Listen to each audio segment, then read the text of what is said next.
now start recording on Zoom. And it is now 8 o'clock and time to start the CTCW, or Changing Times, Changing Worlds Wednesday. This is us sharing with the world the cool things that happen at Changing Times, Changing Worlds, which is this is 10 years of a paranormal conference, which we are doing for the purposes of mostly to get it out in the open and to say, hey guys, this stuff is real, and stop pretending it isn't. And today somebody on my page said, oh, there's no such thing as poltergeist. Anybody who thinks there is, it's all in their minds. Like, okay, they're still out there. We have work to do. Tonight we have Sara Mastros, who offers many things. I think you have a book and you do classes. Correct me if I'm wrong. We will probably mention that again because why not? I mean, certainly if you can't get at it, what good is it going to do?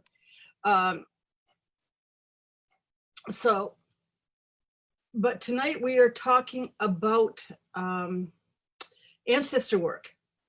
Yeah. Okay, I would like to just ask you, because I have misplaced my bio for you. Is there anything I missed that people should know about you? I mean, I think you hit sort of the highlights. So usually I do a lot of teaching here in Pittsburgh, but of course with COVID, a lot of online, like a lot of things that are usually in person have moved online.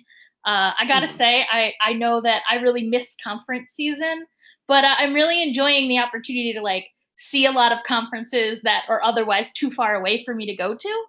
So like it's got its upsides as well. I have a book out called The Orphic Hymns Grimoire, which is translations of and commentary on the ancient Greek Orphic hymns. I have another book coming out in the spring on magical incense. I've run a number of classes, one on working with the dead, which just started a month ago. So if anybody wanted to join that class, there's still time. And then my introductory class, a new cycle of it, will be starting up at Halloween.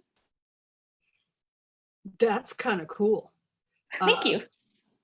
And I'd have to go check my notes, which are not called up right now.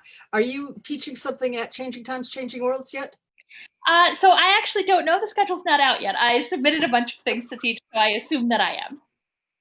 Oh, good, because I may have started the conference, but I now have spread it over a lot of people, and I now don't know everything, which is absolutely wonderful.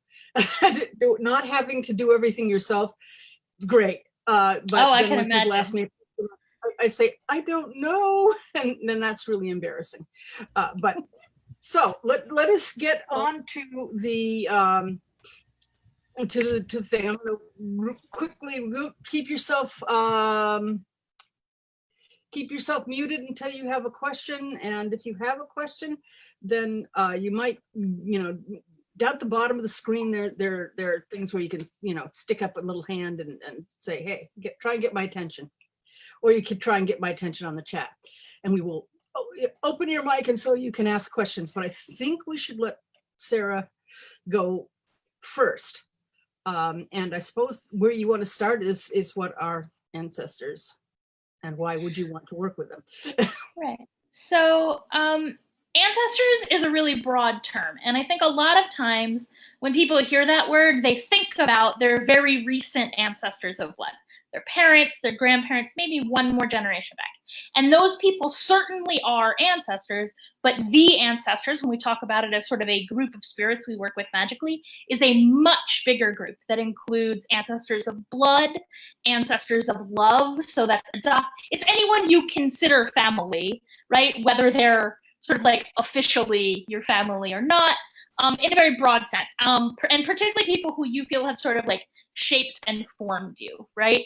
So teachers, leaders, community members, just any dead person with whom you have a bond of love, whether you knew them in life or not. Additionally, I work with, we have, I'm sorry, I don't have the math right here in front of me, but you have about 10,000 generations of Homo sapiens ancestors and millions of millions of years of non-Homo sapiens ancestors before that. I think that one of the really beautiful things that modern science teaches us is that there is only one family tree on Earth, and that all living things are very close kin. So in addition to sort of ancestors of blood, both familial and ancestral, right? We have other ancestors of love I mentioned. You also have like professional ancestors, right? So whatever it is you do, you have sort of like an ancient guild of colleagues who also did that thing, right? And not necessarily what you do for money, but like any craft that you practice, right? So I work with a group of ancestors called the Circle of Sister Sibyls. Despite the name, there's people of all genders, right, who are just like people who talked to the dead when they were alive. And unsurprisingly, that makes them pretty easy to get a hold of now that they're dead, talking to living people. I don't remember being dead, but I imagine it is basically the same skill. I also work with a category of ancestors I like to call land ancestors, which is just the people who lived and died sort of in the place where I now live. And that goes back a long time, right? So I mean, like the old woman who lived here before I did. Like I bought the house, she owned the house before me. My house is a complicated situation because it almost burned down and like was resurrected. But I also mean like the thousands or 10,000s, or depending where you live, hundreds of thousands of years of human occupants who have shared this physical space with you. Sometimes, where I live, that sharing was perhaps not very voluntary, right? And those ancestors, we have a saying in my circle, and that's everyone's roots grow in dirt, right? Ancestor work will always involve a lot of shadow work, right?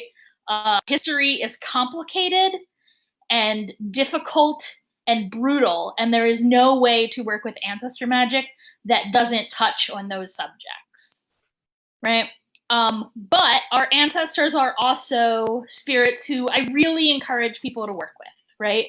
They have sort of a vested interest in us because in many ways, like we are part of what is keeping them alive, right? That is true both in a literal sort of genetic sense for our ancestors of blood, and also in a just sort of like memory sense, right? For any ancestor that we work with. Unlike some spirits, they know what it's like to be human. So I feel like sometimes if I go to, I don't know, an angel, right, for career advice, they kind of like, well, if you lived in a cave, you'd become very enlightened. Which, like, thanks, my angel friend, but wasn't necessarily like the sort of concrete, practical advice I needed for like living a life in a human body. And our ancestors, they still remember how to do that, right? I think another reason to work with ancestors, I think for a lot of people, right, we come to ancestor work either as we get older and we sort of start to lose some of like the ancestors that we did grow up with. And similarly, I think when people have children, they start to feel like a yearning to connect into those tides, right? So I think people come to ancestor work, and of course, some people like can't avoid speaking with the dead because the dead are, for us, present and loud. And so there's not necessarily a lot of choice in the matter about whether you work with them or not. Like, you have to engage with them in some fashion. So I think people like start looking into ancestor work for a whole different panoply of reasons. It's something that I recommend to almost all magicians because I think it lends a real power and immediacy and like earthy element, particularly for people whose practices are otherwise geared towards a lot of like high celestial spirits like angels or gods, or the things that are in some way very far removed from being a human being. So ghosts are ancestors, whether you're related or not. Well, is there a lot of overlap? So here's what I think, right? I think that whenever we as humans categorize spirits, most of the time, those categories aren't ontological distinctions. They're not necessarily distinctions about the kind of spirit that it is. They're actually more about a distinction about the kind of relationship that we have with a spirit, right? So ancestor is not like a really tight and closed term. Broadly, I think you can reasonably apply the word ancestor to any dead person with whom you have some kind of personal relationship that's different than the relationship they have with some other people.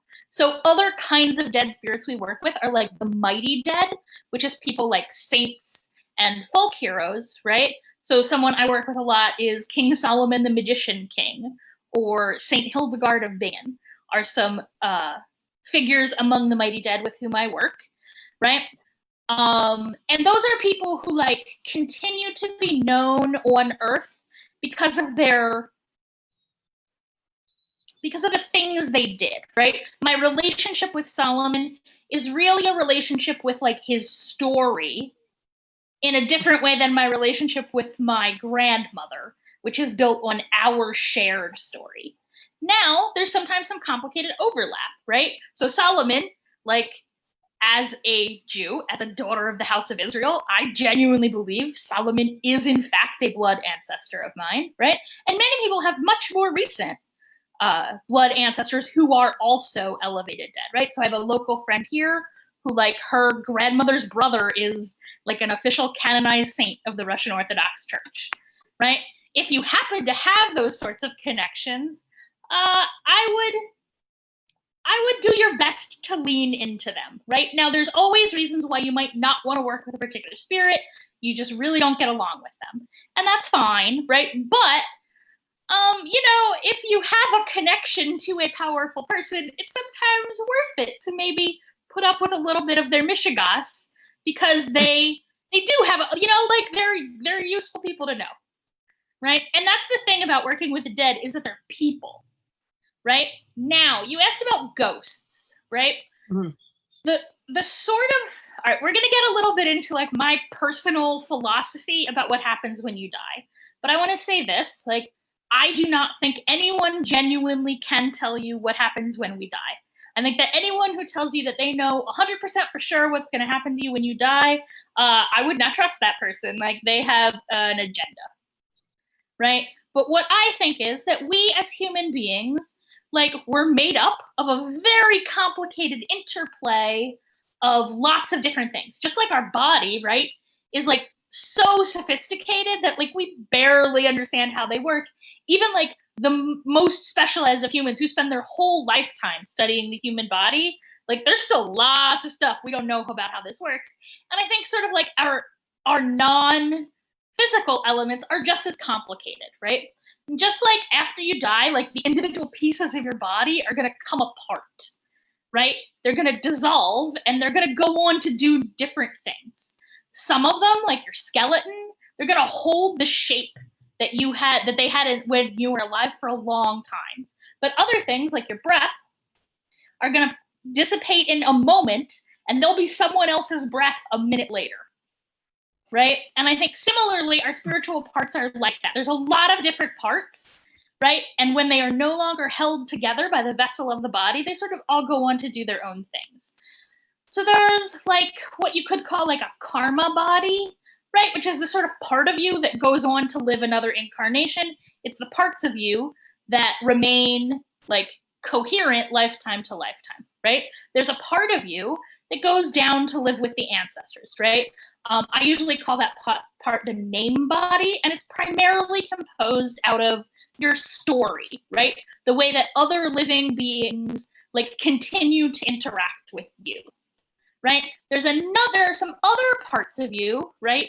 Shades and shadows, and a couple, like, different cultures have different names for these things, but there are other parts that sometimes stick around on Earth in an unhealthy way, right? That's particularly true for people who die sort of angry, violent, scared, sudden traumatic deaths, right? Like, the parts don't always sort of decay in a sort of unaided and natural fashion. Sometimes bits of them get stuck. Sometimes they can get stuck in other people. They can get stuck in a place. And those sorts of spirits, they're not exactly the same as the ancestors. They're like a different piece of that person, right? And some ghosts are more of that kind, right? And when you interact with them, if you're the sort of person who does that kind of thing, like they're not a person. They don't have like volition. They don't really have feelings. They're just like a shard of a person that like is cold and hungry and wants to suck the life out of anything that is alive because they have not reconciled themselves to the fact that they are dead yet, right? And so I would not necessarily say that's the same as an ancestor, right? There's like different kinds of the dead, but the kinds we work with when we work with the ancestor are almost always that name body kind. The same way I was saying that like when we interact with those among the mighty dead, right, we're interacting with like their name and their story. In much the same way, right, when we interact with our own ancestors of blood, we're still working with like that kind of a creature, if that makes any sense. I like it. I also know that you're that we all have our different view of it. Are you ready to get to what is it that our ancestors want from us? Or is that going to Sure. You got to cover something else first. Sure, no, I'm sort of happy to answer questions in whatever order they come up. So I think that at the most basic level, what the dead want from the living is to be remembered, right? At the most basic level, remember what I was saying about like the mighty dead can retain their coherence as like an autonomous, like a person, like an ego.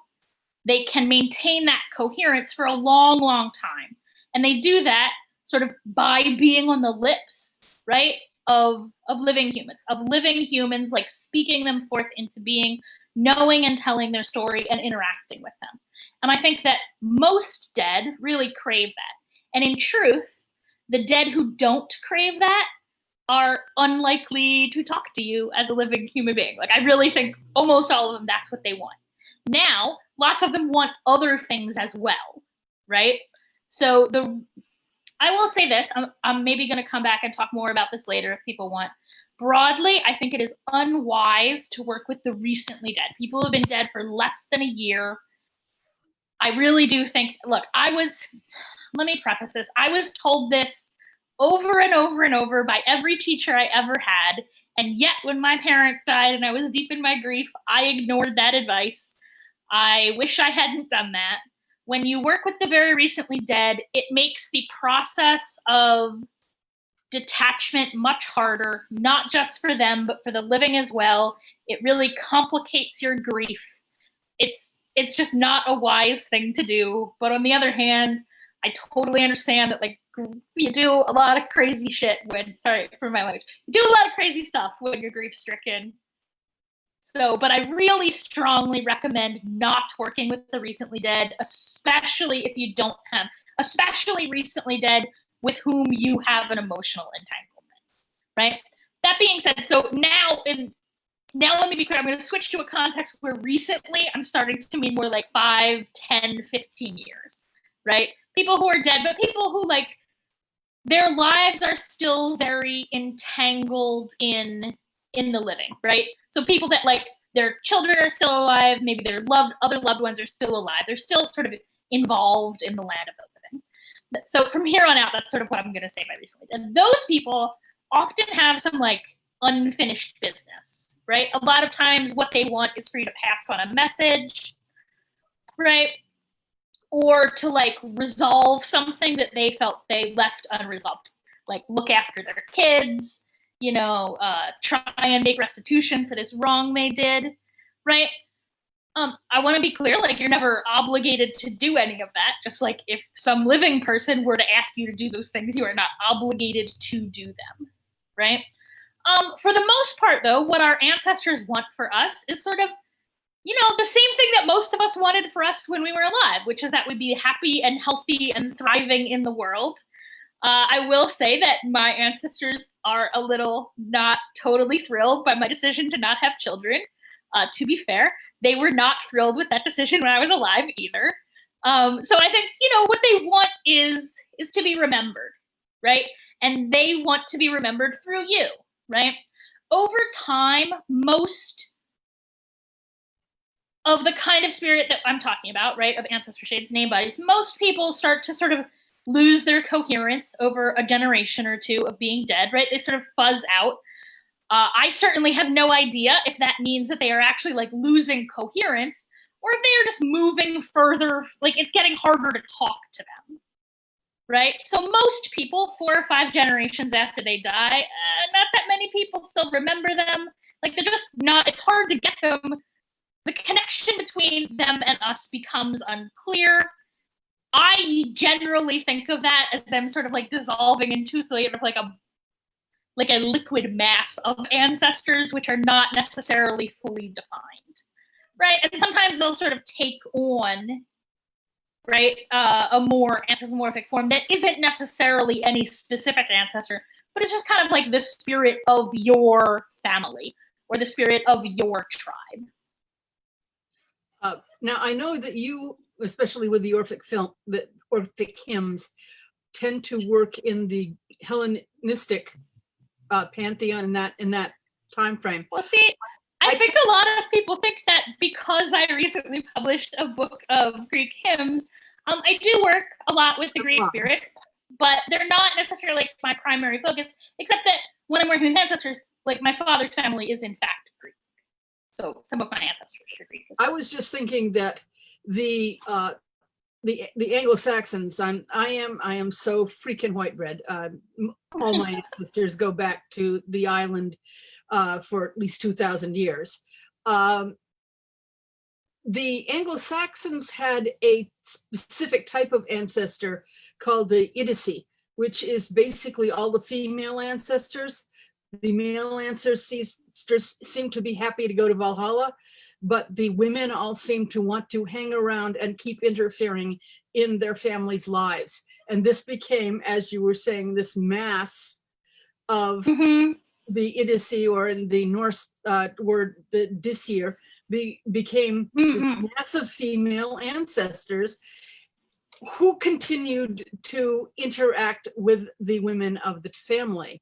And were kind of like a very specialized, kind of halfway between the god and but it was a specialized type of ancestor, and that was what you reminded me when you said this massive ancestor. Yeah, absolutely. So I work with sort of let me say first off, I have only the vaguest familiarity with Anglo-Saxon sort of culture and magic. Like my familiarity with it is because I grew up in an English-speaking culture. Like, so I know some of it. I will say I work with a couple of different, I think of them as like councils of ancestors. And two of the ones that I really recommend to other people are what I call the Council of Grandmothers, which I suspect is perhaps the same or similar to what you were talking about, which is like the direct, at least the way I understand it, it's not exactly all your female ancestors, right? It's your mother's line. So your mother, her mother, her mother, and as you sort of travel out that line, right? And you have a similar council of grandfathers, which is your father and your father's father and his father's father, right? I want to be clear that when I'm talking about mothers and fathers in terms of ancestry, I am not talking about gender at all. I am talking about like biologically, like the person whose womb you were in or the person whose sperm created you. I understand that for many people, they have no connection to either of those people, one or both of those people, like they don't even know who they are. That's sort of like in some ways, I think adopted people kind of get like bonus ancestry because they get like those genetic ancestors, right? Which are, of course, sort of harder to contact when you don't know them, but you do have a connection to them that's like in your blood and in your bones. And this additional, like your real family, the family you grew up with, right? So adoption and marriage historically in all cultures, the like fundamental feature of that ritual is that you are gaining new ancestors. Like your adopted ancestors, those are your ancestors. I think every culture on earth agrees with that. The family you marry into, right? In most cultures, like I guess we call that your in-laws family, right? That's your family too. That's what those family making rituals they are in the most fundamental sense of them, right? But right, you have a particular connection. There is a psychic connection formed through the umbilical cord that is distinct from connections formed in other ways. And that's not to say it's like a greater connection, it's just a different one, right? And so for that reason, like your mother's council, what I call the council of grandmothers, which is maybe the thing you are calling, I'm sorry, I forgot that word already, Disir? Disir, yeah. Yeah. So I don't know if those are exactly the same thing, but I think they must have like some relationship to each other. They may. The Christians painted them as demons, but you know, they were well, they really paint all of us that way, don't they? But they were admin at the time. They had to advertise their own product because it wasn't fair enough.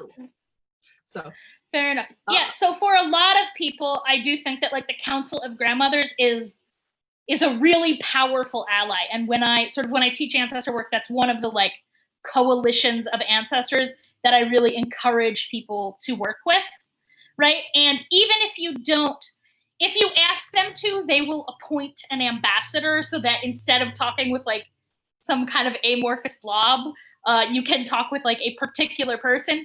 That person may or may not necessarily literally have been an ancestor of yours. Sometimes they're just sort of like an idealized version of ancestress, right? But they'll sort of make a spirit for you that's like good at talking to humans still. Representative. Exactly.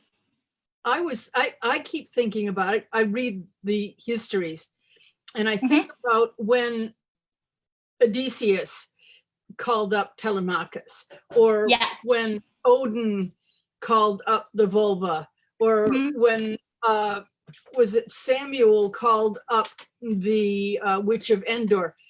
It seems that they were going for a specific ghost who had specific talents. This implies that the spirits each maintain some of the talents they had in life. So I think that's true, but I think you have to be a little cautious that I think like some of us retain that better than others, right? My experience has certainly been that people who can talk to the dead when they're alive are also good at talking to the living when they're dead. So like spirits of sibyls and oracles are particularly easy to get to because they crossed that boundary many times. They sort of already know how to do it. Similarly, right? Not, as I was talking about before, not everyone sort of maintains as close a connection to our world. So again, I always talk about it as if like they are just retaining coherence, but like maybe they're just going somewhere else and I can't talk to them. I do not remember being dead, right? I only know what this is like from the living side. From the living side, some spirits are easier to talk to than others, right? So in all the examples you mentioned, right, they're not calling sort of like a random person. They're calling someone who would be among the mighty dead, right? A great king, right? A hero, right? That they want to talk to. So yes, I absolutely think that we can speak with the specific spirits, right, that we want to talk to, right? And I think broadly there's two methods for that, right? So you mentioned the Witch of Endor. When the Witch of Endor is summoning a spirit, she is calling a spirit to hear from there. Right. She was calling, right? I got that wrong. She was calling Samuel because he was a prophet. Yeah. They always go for the prophets. Like Telemachus. Well, as I said, like being a prophet prophets are easy to talk to because they spent their whole life like talking across that spirit veil. So they're particularly easy to sort of like get on the phone. There's another method, right, for communication where the seer sort of, instead of calling someone up, right, the seer sort of goes down, right? I think that method is easier. And in truth, I think that most of the time in fiction, I think that sometimes the conjuration aspect the aspect that you are pulling the spirit to hear, I think is sometimes overplayed in fiction for sort of dramatic effect, right? But I think historically the more common practice, right, was like where the seer sort of goes very deep, right, and she descends, right? And in fact, in the Odyssey, like they're pretty explicit about how it functions, that it is a descent, right? That Odysseus is going down to talk to the dead, right? Rather than bringing them up, right? And I think broadly that is a more common. It's easier. It's just easier to do it that way, right? Because as a human being, like we're a thing that has a body and a spirit. So like we as our spirit can go talk to other spirits. That's easier than getting a spirit that doesn't necessarily have a body to somehow like form themselves a body out of smoke or light or stuff. That being said, I don't want to give the impression that like conjuration to appearance is impossible. It's definitely not. Like dark mirror conjuration and smoke conjuration are all like well inside the skill set of a witch. Right. But yeah, I think that descending is generally easier. That's the way sort of I normally do it. There's a couple of different methods. If anybody's interested in that, certainly I teach some methods for doing that in my Working with the Dead class. If you're looking for a book on that, the one I recommend, which is, so I did not learn from this book. I learned sort of from the people who, like, I learned this system in person, right? So I first learned Necromantic Descent from Laurel Mendez. Great. Yeah. Oh, we got to get those on. So Sarah? the book, yes. Sorry to interrupt. I was That's waiting fine. for you to pause. Can you let someone in from the waiting room, please? Oh, sorry. I actually don't think I can, but That was we me. can get that done. I got excited and forgot to watch that. Oh, thank you. Sure. My bad. Thank you. No, if anybody else wants to interrupt, like you can go ahead and interrupt me, right, for a question. Because I know, honestly, I'm talk. You'll never get a word in edgewise otherwise. Me too. So the book I would recommend for learning oracular descent is called The Way of the Oracle by Diana Paxton. Oh, God, Right? she's good too. It's a great book. Look, there are things that, as with any book, like Diana and I don't necessarily agree on every single point, but it's a great book for like a just an introduction to the practice. I will say, I think broadly, this practice in particular is easier to learn in person. It's a hard thing to learn out of a book because when you learn out of a book, it's hard to get sort of the confirmation to know that you're doing it right. Whereas if you're working with a teacher or at least a partner, like you can go visit, say, their grandparents. And when you bring back information about their grandparents, it's sort of like, it's easier to believe in what you're doing, right? Whereas if you're only taught, like if you don't have another person to sort of bounce it off of the practice, it's hard to know whether you're all in your head or not. But once you start bringing back like the name of their grandmother who you never met, like their dog's name or whatever, like it starts to get a lot more, you get a lot more feedback to know how you're doing. So for this kind of work, and honestly for oracular and divinatory work in general, I think learning it on your own is almost impossible. Like you really need some other people to bounce the practice off of. Yeah. Okay. Now this is going to take us to another version of interacting with the dead, which is spirit possession, which you can invite. I know in the Caribbean, it's very big. What you can give your ancestors is a chance to eat, drink, smoke, screw, and yeah, absolutely. And that is not something everybody would want to do. I think having it culturally taught is going to make it easier and better. But you have being moved in on, if you didn't invite them, it would be like somebody moving into your house without asking. Right. So I do a lot of transpossession work, right? For me, there is honestly not as clear a boundary as you might imagine between sort of like going deep in myself, descending into trance, and like speaking with the dead in the underworld, and allowing that communication to come back up through my body, right, as an oracle, right? So most of the time when I'm doing sort of work with the dead for someone else, I am going to let like their ancestors speak through my mouth. I think it's a great practice. I will say, I think it's not a great practice that's really one that I really don't think you should learn out of a book, only because, look, I think our culture makes it sound like it's real easy to accidentally get possessed.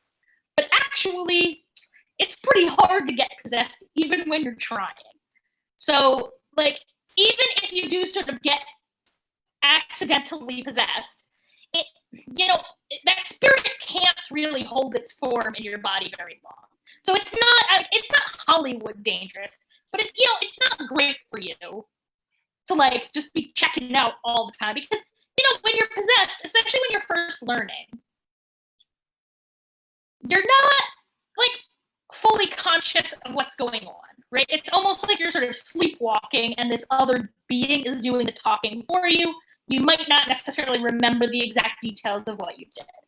So it's better to just have a buddy, like a partner that you are practicing with, where like they can remain lucid and just like kind of babysit you and just like kind of shake you out of it if you need to. But really, the danger of it is very low. Like the danger is the same as like getting too drunk on your own, that you're going to just do something stupid while you're not properly in your body, right? Sarah, I have a question about that. Sure. Yeah. I'm not sure how to pronounce your name. I'm sorry, Chapakan?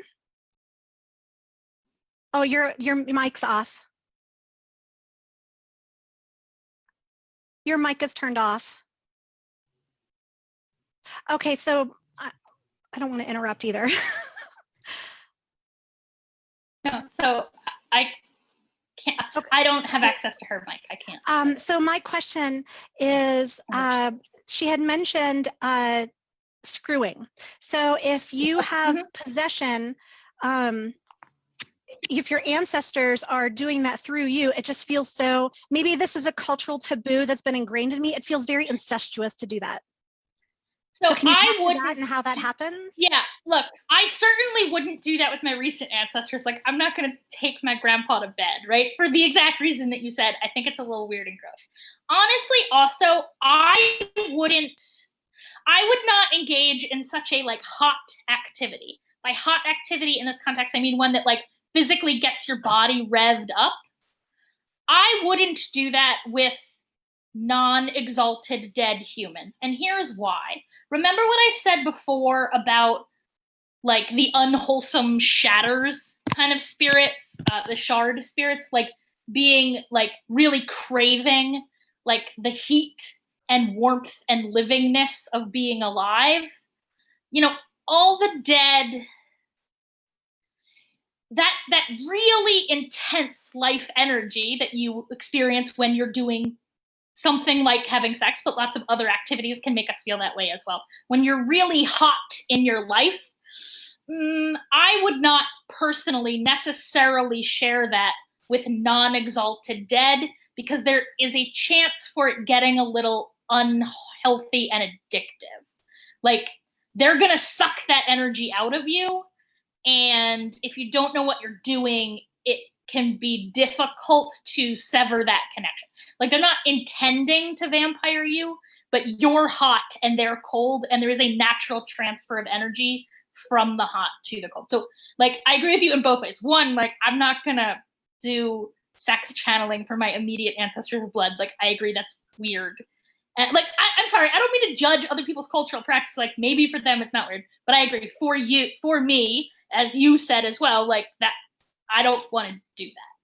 But in a more serious way, I'm not saying it's unethical so much as I think it's like not wise and not necessarily fully healthy to do too much very hot stuff while you're channeling with spirits that it's not about them being like evil. It's about them also not being like fully in control. Like, they do not necessarily have the ability to fully control themselves. Now, if you're talking about like maybe having sex with your dead like partner, I don't know. Look, I am not in that situation. My initial instinct would be that it's probably not super healthy, and I mean healthy in like a physical way, because that energy is going to get leached out of you when you engage in that practice, and you need that for living. Like, that life energy, like, you need it. So like special treat, I guess is what I'm saying, like once a year at Halloween or something, if you're into that. Did that answer your question?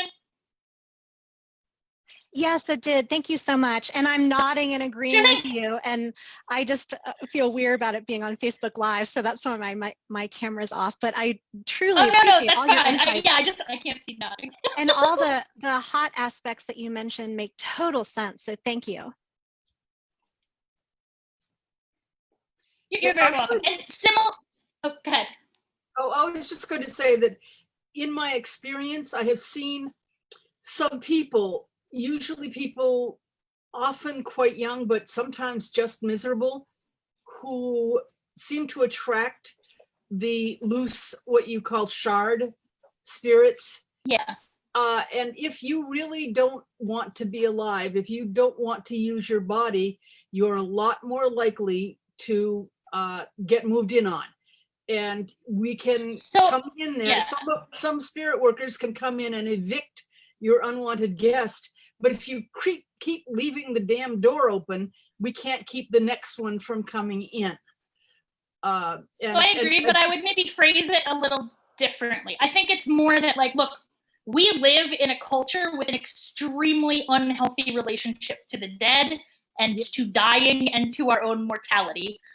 All of us are constantly just bathed in a miasma of these shards that I'm talking about. They're everywhere.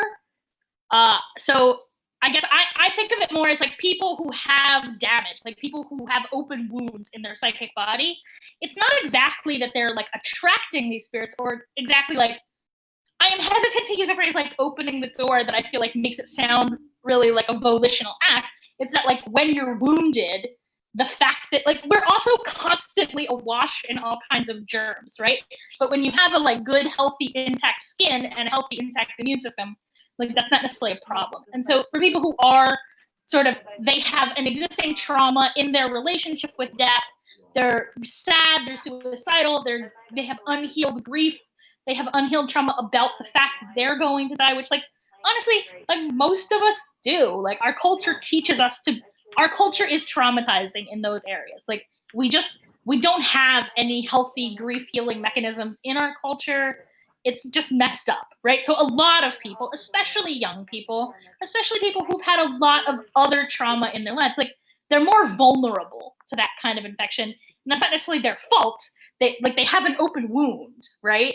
So, but I agree with you, right? Like I can do an exorcism, like I can pull it out and I can bandage up the wound, but if I keep taking their bandages off and rubbing grave dirt in it, like I can't do that over and over.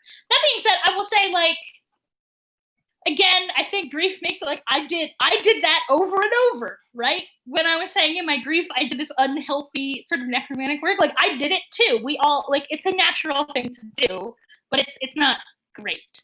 Broadly, if you are having a lot of, if you feel like you have that kind of infection, the best first thing to do is bathe in salt water, right? And just bathe in salt water. Those of you who know me know that I recommend salt like for everything.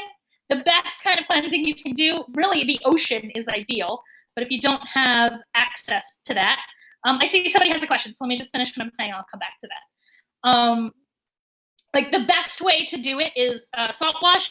After that, right, you have some options. If you know how to, you can really just stoke your internal fire and try and just burn it out, right? That being said, in truth, evicting shards of people you knew in life is very difficult. It will be much easier to get someone else to do it for you, right? So, like, deep possession work generally is much harder to do from the inside.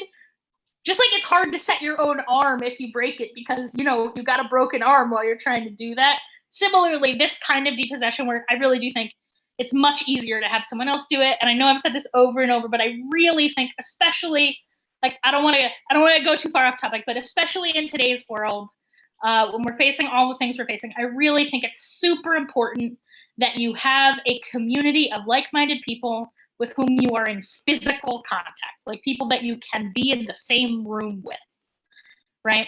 And I think that's really important for magicians, but I also think it's just really important for human beings. So I saw a question back here somewhere. Sure. Would having a near-death experience leave one open to those shards? In the short term, definitely yes, right? If you like people who are near death, right? They're definitely like people who are on their deathbed are very, very vulnerable to that kind of infection. But you know, they fall back out usually. Like remember what I was saying about like them attaching to your heat? When the person doesn't have a lot of heat, they're not necessarily great for that. Having had a near-death experience in the past will leave you open to infection if you don't like deal with that trauma. I can hear somebody talking in the background, but I can't really make out what anybody's saying. Actually, that's me. I've gone through a near-death experience, and what I can tell you is it does open up understanding. Like it totally took my fear of death completely away. It shaped my understanding. Right. What I experienced was beyond just mere astral travel. I was separated from that cord. I was floating like almost like I was having a bird's eye view away from myself. I was in that suspense. And my life was somehow like in this little bubble off to the side. And all my experiences, it was like that glass ball from like Labyrinth. And it was off to the side. And I felt like, oh, wow, all my experiences, all the responsibilities, all the things that were weighing me down, so to speak, were over there. But I realized my thoughts, my feelings, my emotions, my memories were still intact. And so, yes, in a way, yeah, it is a layer of vulnerability that is raw. But at the same time, it's a whole nother level of understanding yourself, because you're constantly asking yourself, okay, then what actually constitutes me? It's not my possessions. It's not my obligation. It's certainly not my role in society. It becomes your relationships, your ties to it. So when you're on the beyond, what I realize is your role at that point is to be an influencer. You can help enlighten, you can help remove obstacles, you can show them knowledge, you can give them pieces of information into the past or into their current family situations and stuff, and you become a conduit to help heal the spiritual house. You help heal the pain within the family. You help heal the pain within the life of the people in your family. You're the embodiment of their hope, their dream, their ambition. But in terms of the near-death experience, for me, it totally changed my parameters. I realized that up to that point, most of my life was online. Most of my life was behind a password lock on a computer. That if I had died that day when I came damn close, everything that was me was in the clouds. And so when I came back, I realized that I needed my life to be more tangible, less abstract, but more tangible. Thor, can I cut you off? Yes. Because I've already got near-death experiences scheduled for next week. So if you could hold some of your good stuff for next week, and we can get back to ancestor work, okay? Sure. You can't do it all at once.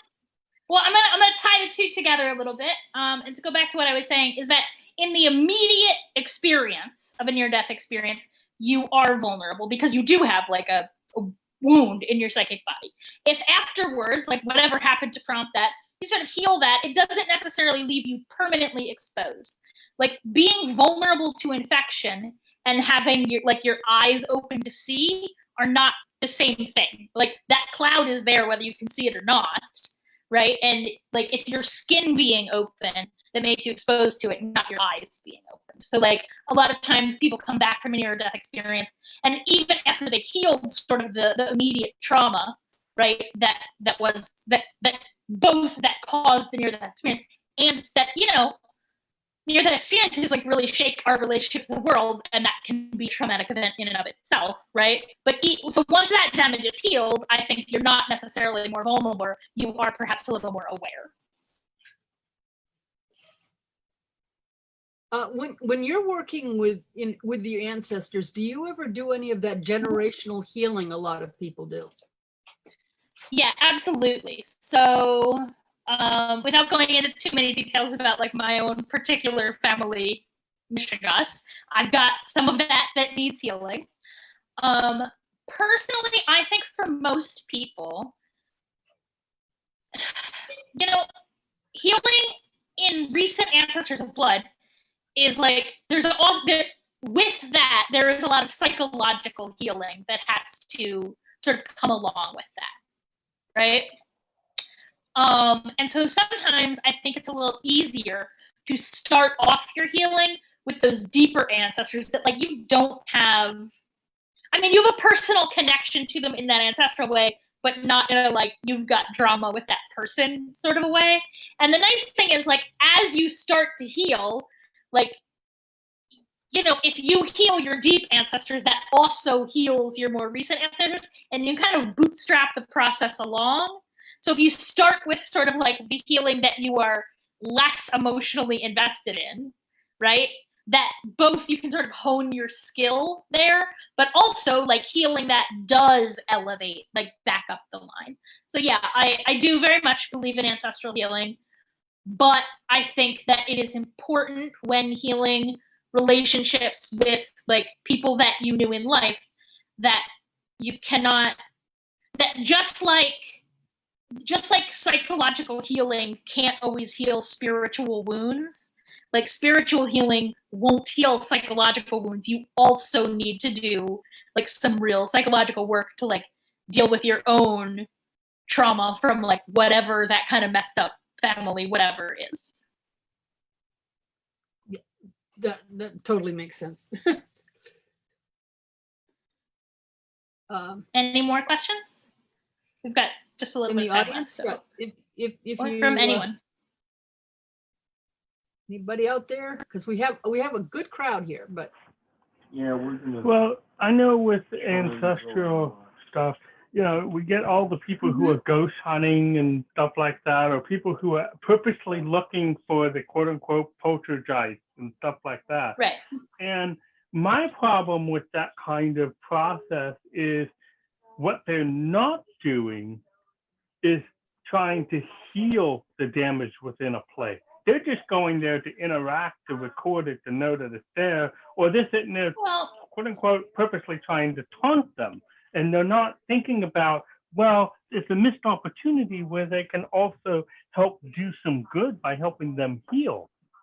Sure. So I hear where you're coming from. I will say, like, I think that sometimes the way our culture does its creepy capitalism bullshit, like the kind of ghost hunting we see on TV, like they have cut it to make it good TV. Like I know a lot of people who do ghost hunting, and actually most of them do, in fact, also do ancestral work. They do, in fact, like help those spirits shuffle along. That part's not necessarily in the TV show. So like, I don't necessarily like, but I agree. I mean, I don't think it's like healthy or wise or just like a good thing to do to just go like poke at stuff that you have no intention of helping. But I also think that like, I mean, I don't know all the TV ghost hunters, but I know like a couple of them. And I think like, I don't think we should judge people by what like network television turns their life into, I guess is what I'm saying. But I totally agree. Like the way it is presented on network television, I think is unsavory and like not necessarily a behavior I would want to engage in, but also like not necessarily something that I think is like totally out of line, right? Like there's like, I very much encourage people to get to know like spirits of places and to be willing to interact with spirits who are mad and angry and they've been done wrong and they're maybe not like necessarily on team human. That being said, I also again want to sort of stress that that there are a lot of different kinds of ghosts and a lot of different kinds of ancestral spirits, and it's not always wise to conflate them all, right? So like, for example, my experience is what we call poltergeists are rarely the spirits of dead human beings. Like sometimes they are, sometimes they're those little shards, but in my experience, they're usually one of those little shards in combination with some kind of angry genius loci, some kind of angry like spirit of the place, or like some other spirit that wasn't, I think they're not necessarily a dead human being. They're like a piece of a dead human being that somehow activated like a less human spirit. And so like you can't necessarily, I'm going to just go back to what I said before, that when we characterize spirits as humans, we're coming at them from like a really narrow viewpoint. Like we're looking at everything through our human eyes, but also those characterizations are about the relationship we have with them more so than like what they necessarily are, which we really have no access to. Like we don't know what they are. We only know what they seem to us. But yeah, broadly, I mean, I wouldn't kick dragons just for the fun of it, partly because you might get eaten by a dragon, but also because that's just like a dick way to treat. I would never make an enemy when I could be making a friend. Let me just say that. Like, I felt the same way. Yeah. In the when Odin was quizzing the vulva, because she kept saying, "Okay, is that enough? You want more?" And he would just keep asking her because that's his thing. He wants all the information in the world.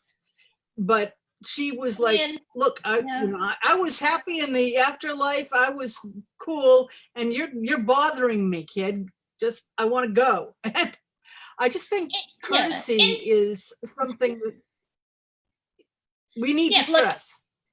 In general, I think it is best, like, I really think consent is kind of the rule in all interactions with all kinds of creatures. So, like, if somebody doesn't want to talk to you, broadly, I would not make them talk to you. That being said, like, not all spirits are friendly, and sometimes spirits are going to, like, actively, like, it's going to go the other way, too. Sometimes spirits are going to talk at you that you don't want to talk to, and you do need to learn how to, like, police your own boundaries, right? And in extremis, you need to learn how to, like, more forcibly banish, like, to remove a spirit that you do not want to be there.